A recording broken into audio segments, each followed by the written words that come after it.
you sit in stillness and just observe what comes up in your mind, you will hear your subconscious.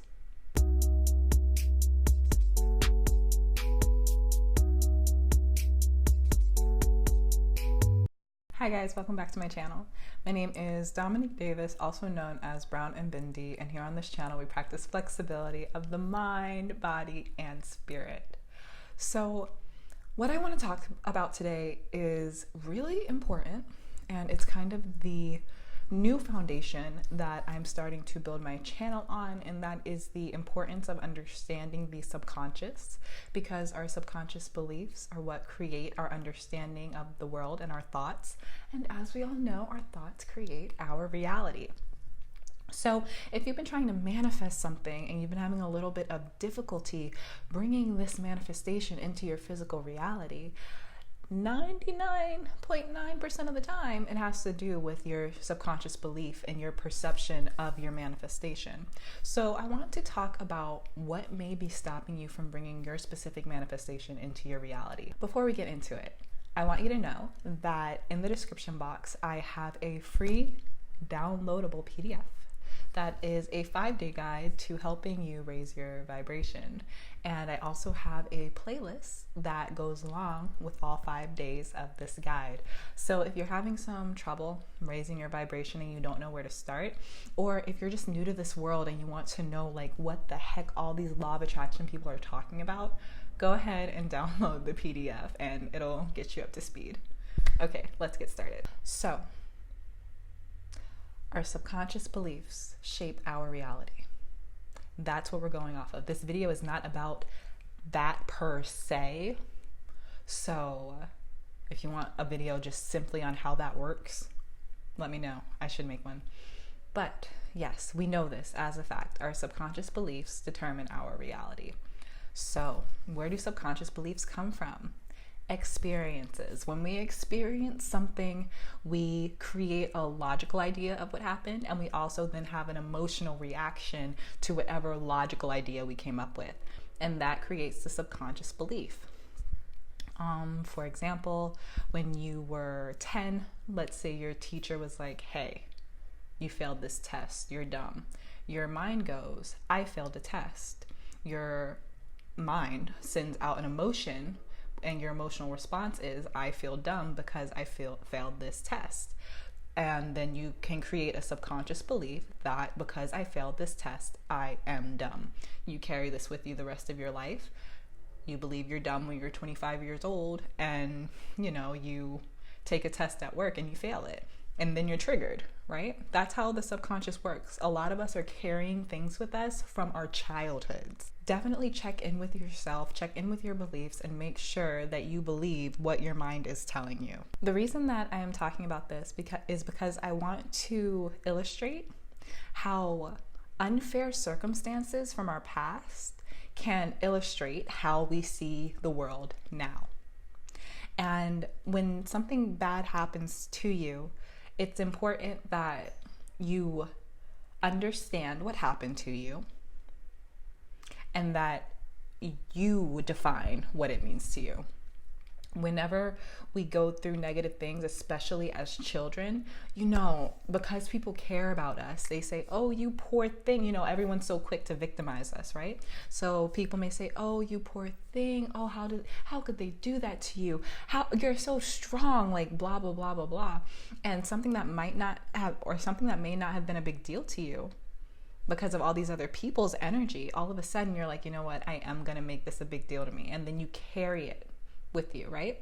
So just make sure that you have an intellectual understanding of what happened to you, not defined by anyone else, but just defined by you, and that you defined what that event meant to you, right?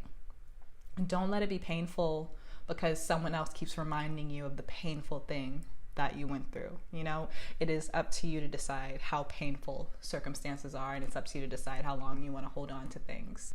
The reason why this is so important is because when negative things happen to us, if we decide, because it's a choice, if we decide to hold on to that perspective, there is a chance that we're stopping ourselves from expanding. So let's go back to that test example.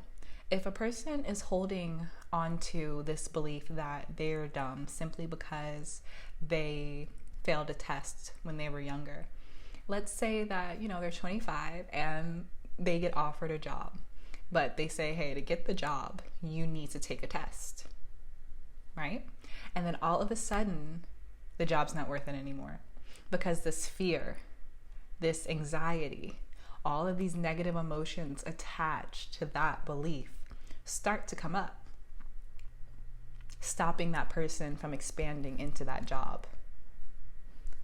I hate giving examples. I really do, because I just hope that you guys understand what I'm trying to say. Like, my examples are so bland and they're so simple because I want them to be very general so that you guys understand the point of what I'm saying. So yeah, holding on to an emotion from a past experience, holding on to that belief can stop you from making choices that will allow you to expand your life in the future. And that expansion could be the thing that is stopping you from obtaining your manifestation, which is why I always say growth is so important. The journey is so important because the journey is what holds the keys to your manifestation. In order to know if this is what you're doing, in order to know if you are stopping yourself from obtaining your own manifestation, the first thing you have to do is sit in stillness and ask yourself, what do you believe about your manifestation? So that person who has to take a test to get their dream job, let's say like their dream job is on the other side of this test, they would have to sit down and say, what does this dream job mean to me? And then the subconscious will tell you. If you sit in stillness and just observe what comes up in your mind, you will hear your subconscious. It'll come up and it'll talk to you. So sit in stillness and ask yourself, like, hey, what does this job really mean to me? And then thoughts will come up, such as for this particular example, I'm not smart enough for this job. I will not be able to maintain this job because I mentally can't keep up. Things that align with the belief that that person is dumb, right? It's really important that you ask yourself, what does my manifestation mean to me? Because our mind is capable of telling us our limiting beliefs. So if you have any limiting beliefs regarding your manifestation, you might want to figure that out so that you can work on resolving that belief without wasting energy. Looking at your beliefs in an intellectual way also will stop you from falling into that whole mindset, like I'm trusting my intuition. So that person might say, you know what, this job isn't for me. I'm not going to take the test. I have a bad feeling about it. And they may just say, I'm just trusting my intuition. I believe in intuition. Intuition is real. But sometimes our intuition is biased. Sometimes our intuition is biased based off of our pain and our triggers, right? So we have to look at our beliefs from an intellectual place before the emotion starts coming out. If you want something very badly, it's important to take away the emotion and observe the thing that you want. Okay? Because if you want this thing very badly, but you may have beliefs connected to it, you may make emotional choices that actually take you further away from the manifestation. So instead of just saying, I want this will make my life so great, oh, it's so awesome, instead of all of these emotional reactions, just look at what you want. I want a new job, and ask yourself how you feel about it, and write down how you feel about it, and then read what you wrote down. And if you're feeling resistance right now, that means that you and yourself need to have a conversation. Okay, girl, that's great, but how do I fix it? How do I fix this? I want to get rid of these beliefs that are stopping me from getting my manifestation. It's so simple. It's so simple that it's almost enraging. In order to shift your beliefs back to a place that serve you, you want to start to look at things with almost a childlike innocence, right? So if a person wants a job and that person believes that they are dumb and they have to take a test to get the job, They might talk themselves out of it because past experiences have taught them that they're dumb. But kids don't believe that they're dumb until people tell them and make them feel badly. But children don't believe that they're dumb. If a child is told, hey, you have to answer a few questions to get a piece of candy, they're going to answer a few questions and hopefully get the piece of candy. And it's not going to be any more complicated than that. They're not going to attach all these emotions and all this stuff to it. They're just going to see what their objective is and try to get it. So observe the emotions that come up when mentally dealing with your manifestation, when you're considering your manifestation, and see if you can look at your manifestation in a more childlike way, in a more innocent way.